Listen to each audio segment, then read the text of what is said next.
지금 보수에게 가장 두려운 질문은 이것입니다. 국민의힘은 정말 다시 살아날 수 있습니까? 솔직히 말해 지금 상황은 참담합니다.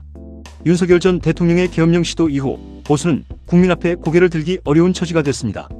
법치를 말하던 보수가 헌정 질서를 흔든 세력처럼 비쳤고, 상식을 말하던 보수가 극단과 오기의 정치에 갇혀버렸습니다. 그런데 더 심각한 문제는 따로 있습니다. 이렇게 무너졌는데도 국민의힘 지도부와 장동혁 대표 체제는 아직도 현실을 제대로 모르는 것처럼 보인다는 점입니다. 국민은 이미 등을 돌렸는데 당권파는 여전히 자기들끼리만 박수를 치고 있습니다. 지금 국민들이 왜 분노했는지, 왜 중도층이 보수를 떠났는지, 왜 보수가 급격하게 무너졌는지를 냉정하게 분석해야 하는데 여전히 내부 권력 싸움과 과거 정치에 갇혀 있습니다. 정치에서 가장 위험한 순간은 패배한 순간이 아닙니다. 왜 패배했는지 모르는 순간입니다. 지금 국민의힘이 정확히 그 길로 가고 있다는 우려가 커지고 있습니다. 지방선거와 재보궐선거 곳곳에서 경고음이 울리고 있는데도 지도부는 여전히 곧 회복된다, 문제없다는 식의 태도를 반복하고 있습니다. 하지만 국민은 이미 답을 내리고 있습니다. 계엄 옹호 분위기와 윤호개인 정치, 부정선거 음모론 같은 과거 회귀적 정치로는 더 이상 국민 신뢰를 얻을 수 없다는 것입니다. 특히 중도층은 이미 매우 냉정해졌습니다. 과거에는 보수와 진보 사이에서 고민하던 유권자들이 이제는 누가 최소한 상식을 말하는가를 먼저 보기 시작했습니다. 극단이 아니라 현실을 보는 정치, 팬덤이 아니라 책임을 이야기하는 정치, 음모론이 아니라 법치와 상식을 이야기하는 정치를 찾고 있는 것입니다. 그런데 국민의힘 일부 지도부는 아직도 우물안개구리처럼 자기들끼리만 박수를 치고 있습니다. 현실을 인정하기 싫은 오기인지 아니면 정말 상황 파악을 못하는 것인지 헷갈릴 정도입니다. 결국 이런 모습은 보수 전체를 더 깊은 수렁으로 밀어넣고 있습니다. 하지만 바로 이런 암울한 분위기 속에서 부산 북구에서는 조금 다른 흐름이 나타나고 있습니다. 그리고 그 중심에 한동훈이라는 이름이 있습니다. 물론 한동훈의 길도 결코 쉽지 않습니다. 지금 그는 양쪽과 동시에 싸우고 있기 때문입니다. 한쪽에서는 이재명 정부의 사법 리스크 제거 시도와 공소 취소 논란, 사법 시스템 흔들기를 강하게 비판하고 있습니다. 대통령이 되었다고 죄가 사라지는 것은 아니라는 상식을 이야기하고 있습니다. 권력이 자신의 필요에 따라 재판을 흔들기 시작하면 결국 법치주의는 무너질 수밖에 없다는 점을 강조하고 있습니다. 이것은 단순한 정치 공세가 아닙니다.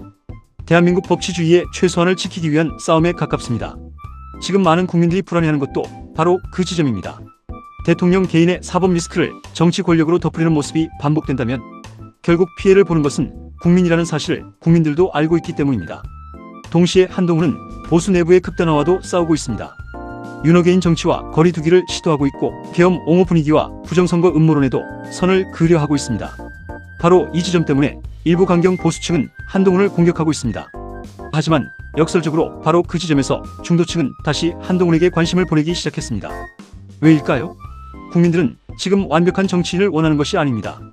최소한 현실을 알고 상식을 말할 수 있는 정치인을 원하고 있습니다. 계엄이 잘못됐으면 잘못됐다고 말할 수 있는 사람, 극단적 정치와 선을 긋는 사람, 권력의 사법 흔들기를 비판할 수 있는 사람, 그리고 무엇보다 국민 눈높이를 이해하려는 사람을 찾고 있는 것입니다. 여기서 많은 사람들이 놓치고 있는 중요한 포인트가 하나 있습니다.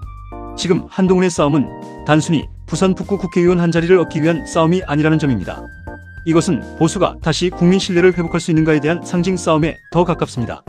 그래서 많은 중도 보수층이 이번 부산 북구 선거를 유심히 바라보고 있는 것입니다. 만약 한동훈이 이곳에서 의미 있는 결과를 만든다면 그것은 단순한 지역 선거 승리가 아닙니다.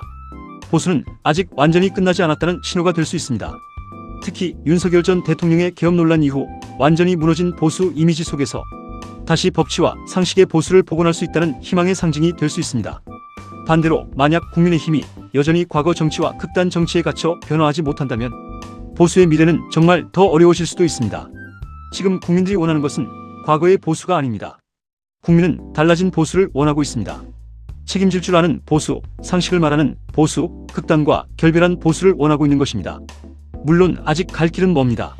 보수는 여전히 국민들에게 큰 빚을 지고 있습니다. 계엄령이라는 충격적인 사건에 대해 충분한 반성과 책임을 보여줬다고 보기 어렵기 때문입니다. 여전히 일부 정치인들은 문제의 본질보다 자기 진영 논리에만 매달리고 있습니다. 그렇기 때문에 지금 보수에게 필요한 것은 감정적 결집이 아니라 냉정한 혁신입니다.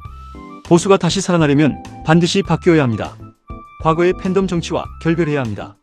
음모론 정치와도 선을 그어야 합니다. 무엇보다 우리 편이면 다 괜찮다는 태도부터 버려야 합니다.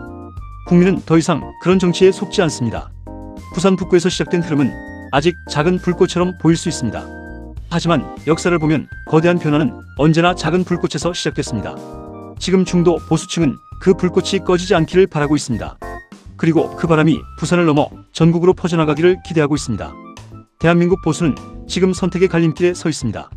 과거에 매달려 함께 침몰할 것인가, 아니면 고통스럽더라도 현실을 인정하고 다시 태어날 것인가? 국민은 이미 답을 알고 있습니다. 이제 남은 것은 정치권이 그 답을 받아들일 용기가 있느냐의 문제입니다.